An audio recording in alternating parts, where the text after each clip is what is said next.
سيدنا ومولانا محمد وعلى سيدنا علي وسيداتنا فاطمة وسيداتنا زينب وسيدنا حسن وسيدنا حسين.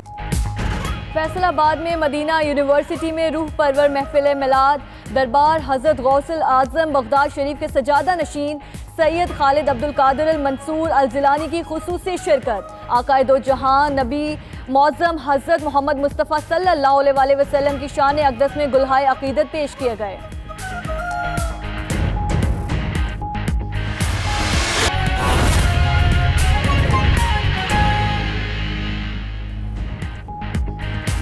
بسم اللہ الرحمن الرحیم. السلام علیکم. 92 نیوز کے ساتھ میں ہوں پاکیزہ ظاہر اور میں ہوں امان علی خان. ہیڈ لائنز آپ نے جانی. بلیٹن کے آغاز میں سب سے پہلے بات کریں گے کشمیر کے سفیر کی اور پاکستان کے سفارتی محاذ پر ایک اور بڑی کامیابی. وزیر خارجہ شاہ محمود قریشی کی میڈیا سے گفتگو. بولے آئندہ ساک سربراہ اجلاس اسلام آباد میں ہوگا, پاکستان تاریخ تجویز کرے گا.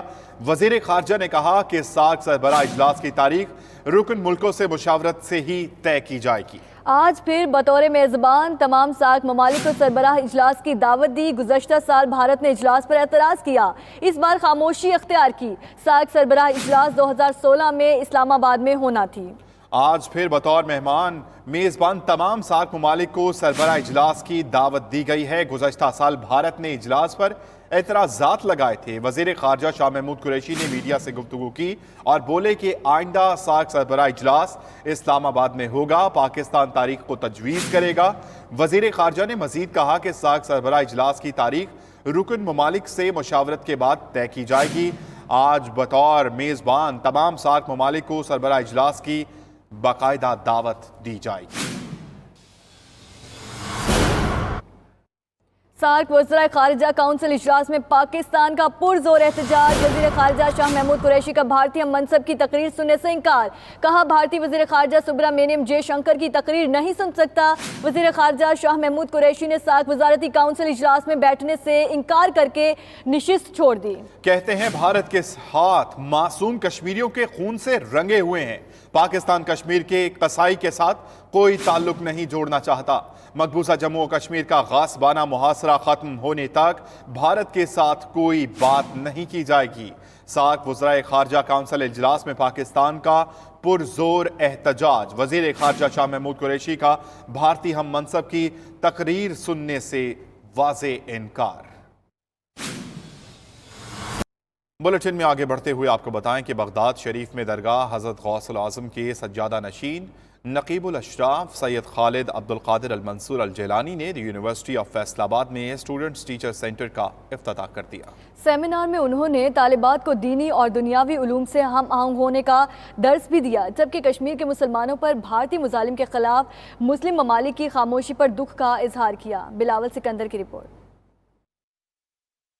دی یونیورسٹی آف فیصل آباد سرگودا روڈ کیمپس میں اسٹوڈنٹس ٹیچرز سینٹر کی شاندار افتتاحی تقریب منعقد ہوئی. بغداد شریف میں حضرت غوث اعظم کی درگاہ کے سجادہ نشین نقیب الاشراف سید خالد عبدالقادر منصور الجیلانی مہمان خصوصی کے طور پر شریک ہوئے, جنہوں نے اپنے دست مبارک سے سینٹر کا افتتاح کیا. اس موقع پر ایک سیمینار کا انعقاد بھی کیا گیا, جس میں سجادہ نشین نقیب الاشراف سید خالد عبدالقادر المنصور الجیلانی نے خصوصی خطاب کرتے ہوئے طالبات کو والدین سے شفقت اور محبت سے پیش آنے کا درس دیا. انہوں نے کہا ہمارا دین امن اور پیار کا پیغام دیتا ہے. سجادہ نشین درگاہ بغداد شریف نے کشمیریوں پر مظالم کے خلاف مسلم امہ کی خاموشی پر گہرے دکھ کا اظہار بھی کیا. Now what happened in Kashmir, you see all people he want to help Kashmir, not because he's Muslim, but what happened in Kashmir maybe happened in Iraq, maybe happened in any country. Destroy the road, destroy the house, people in the hospital, no food, no water. You know, but the problem I don't find any Muslim country support Kashmir.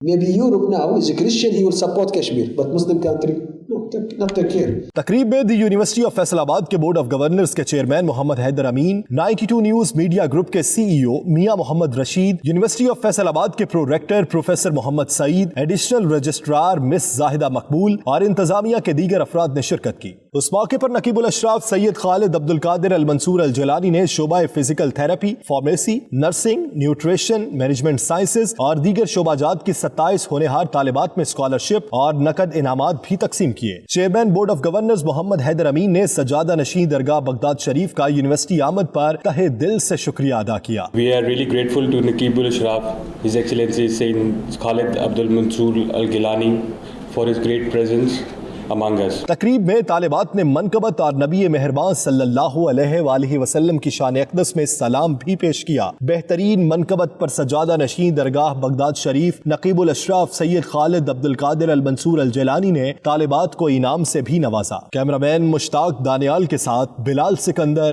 92 news Faisal آباد۔